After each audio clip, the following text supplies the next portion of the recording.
Hello बच्चों, let's read the question. The question is a uniform solid sphere of radius capital R is placed on a smooth horizontal surface. It is pulled by a constant force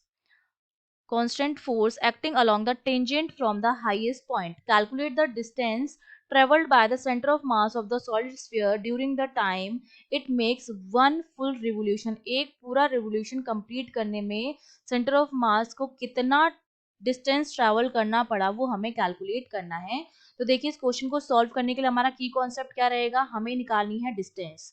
distance हम किस तरह से निकालेंगे, हम निकालेंगे by using equation of motion.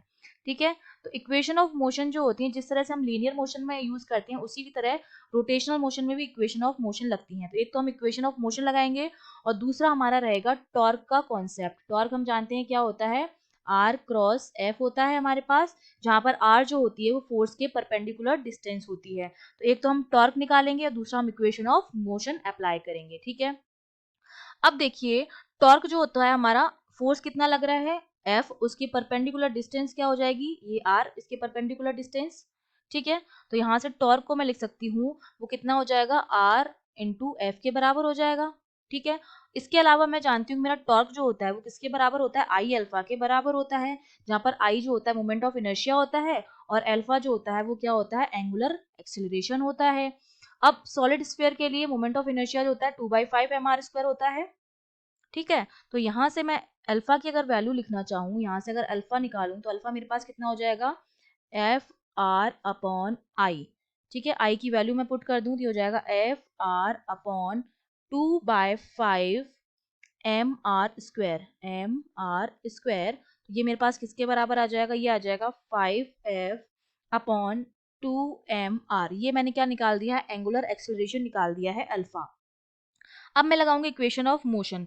तो हम जानते हैं कि जैसे हम लीनियर इक्वेशन जब हम लगाते हैं तो हमारी डिस्टेंस क्या होती है, S equals to U T plus half A T square होती है, जहां पर एस क्या होती है, डिस्टेंस होती है, यू इनिशियल वेलोसिटी होती है, टी टाइम होता है और ए जो होता है वो एक्सेलरेशन होता है, लीनियर एक्सेलरेशन। अगर इसे मुझे लिखना है रोटेशनल मोशन के लिए तो देखिए डिस्टेंस में इसमें क्या आ जाएगा, थीटा आ जाएगा, एंगुलर डिस्प्लेसमेंट जो होती है थीटा होता है, इक्वल्स टू यू की जगह आ जाएगा ओमेगा नॉट जो हमारा इनिशियल एंगुलर वेलोसिटी हो जाएगा, टी प्लस हाफ एक्सेलरेशन की जगह क्या आ जाएगा, angular acceleration alpha T square. ठीक है, इस तरह से आ गया। तो हमें पता है कि यहाँ से मोशन स्टार्ट हुआ है तो इनिशियल जो वेलोसिटी होगी वो तो हमारी क्या होगी, जीरो होगी। ये वाली चीज इनिशियल एंगुलर वेलोसिटी क्या हो गई मेरे पास, जीरो हो गई, ये वाला टर्म तो जीरो हो जाएगा। तो थीटा जो मेरे पास आ जाएगा वो हमारे पास कितना आ जाएगा, हाफ अल्फा टी स्क्वायर के बराबर। ठीक है, अब हमें बात की जा रही वन फुल रिवोल्यूशन की। एक पूरे रिवोल्यूशन में जो हमारा डिस्प्लेसमेंट होता है ये वाला पूरा एंगल वो कितना होता है, 2 पाई के बराबर होता है। तो थीटा मेरा क्या हो जाएगा, 2 पाई के बराबर हो जाएगा। तो 2 pi equals to half, alpha की वैल्यू यहाँ रख देंगे 5f upon 2mr into T square. ये हो गया हमारे पास। तो यहाँ से टी स्क्वायर की वैल्यू अगर मैं कैलकुलेट करूँ तो टी स्क्वायर मेरे पास कितना आ जाएगा, यहाँ से टी स्क्वायर की वैल्यू आ जाएगी मेरे पास 8 पाई mr अपॉन 5f। ये मैंने टी स्क्वायर की वैल्यू कैलकुलेट कर दी है। अब हमें क्या निकालनी है, डिस्टेंस निकालनी है, लीनियर डिस्टेंस निकालनी है। तो लीनियर डिस्टेंस निकालने के लिए मैं वापस से इक्वेशन ऑफ मोशन अप्लाई करूंगी भाई, s equals to UT plus half A T square. तो यूटी वाला टर्म तो मेरा क्या हो जाएगा, जीरो हो जाएगा, इनिशियल वेलोसिटी जीरो हो जाएगी।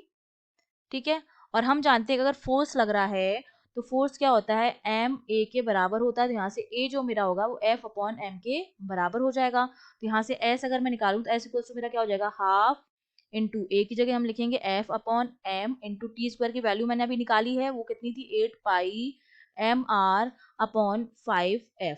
एम से एम गया, एफ से एफ जाएगा, टू से ये 4 जाएगा। तो एस जो मेरे पास बचेगा वो क्या बचेगा, 4 पाई r अपॉन 5। ये मेरे पास क्या आ गई है, डिस्टेंस आ गई है एक पूरे रिवोल्यूशन में जो हमारा ट्रेवल करता है centre of mass of solid sphere, s equals to 4 pi r upon 5। I hope you understood well, all the best.